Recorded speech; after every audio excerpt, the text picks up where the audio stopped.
It's not the strongest or the most intelligent who can survive, but those who can best manage change. This is what Charles Darwin once said, and today we will talk about why it is so important to adapt, manage change, and go with the flow. Today's book is Who Moved My Cheese by Dr. Spencer Johnson. Who Moved My Cheese is basically a fable about four characters, and those four characters live in a maze. Two of those characters are mice.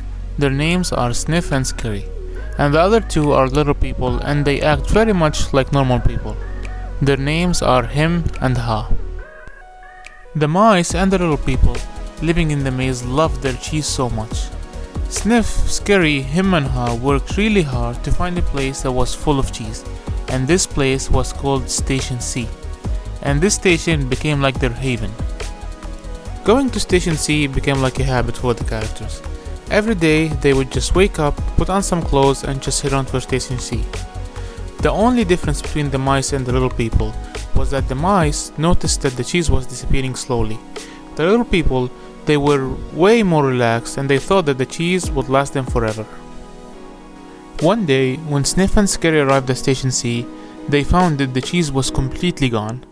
They were ready for this, and so they immediately went into the maze again and started looking for more cheese.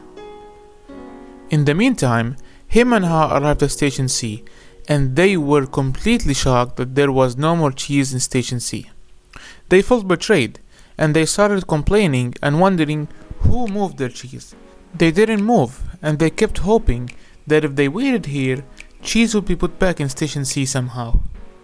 They both were afraid of leaving their comfort zone and going out into the dangerous maze again.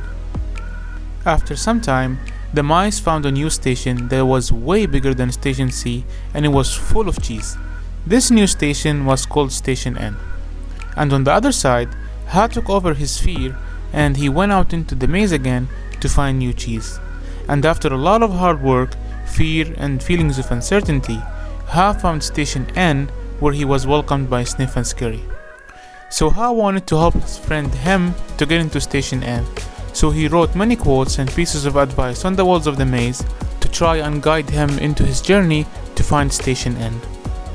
The story ends where Ha hears some steps of somebody coming towards Station N, and he prays that this somebody would be his friend Him. Was it just the end, or was it just the beginning? The book gives you the option to choose. Do you want to move on and find your new cheese? Or do you want to sit down and complain about your circumstances? You choose. In this book, cheese is basically a metaphor for what you want in life.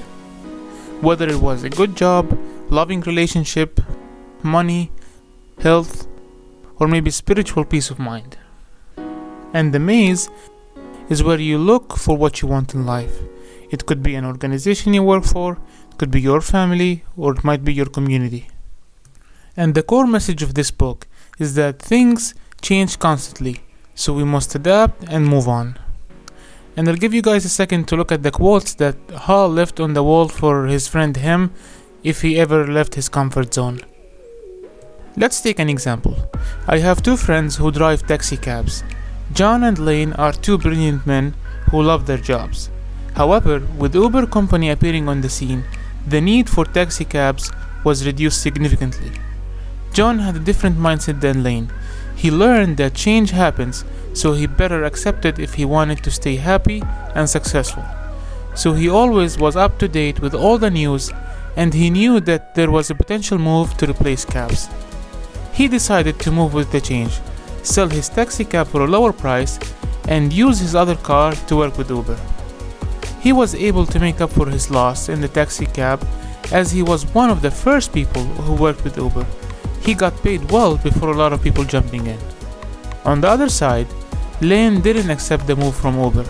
He felt that somebody took away his happiness. He complained and kept his taxi while his earnings was getting lower and lower. After he went into critical financial crisis, he decided to sell his cab and move on.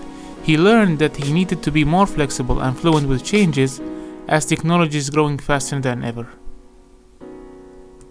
And by the way, this is just a very brief summary of the book. If you'd like to enjoy the whole story, feel free to pick up the book and read it. It is a very small book that might take an hour or two to read, depending on how fast you are, and there is a link down in the description below for the book. Guys, please let me know in the comments below what you thought of this book. Are you going to adapt and look for new cheese? And thank you so much for all the support. And as always, if you liked the video, please hit like and share it with somebody.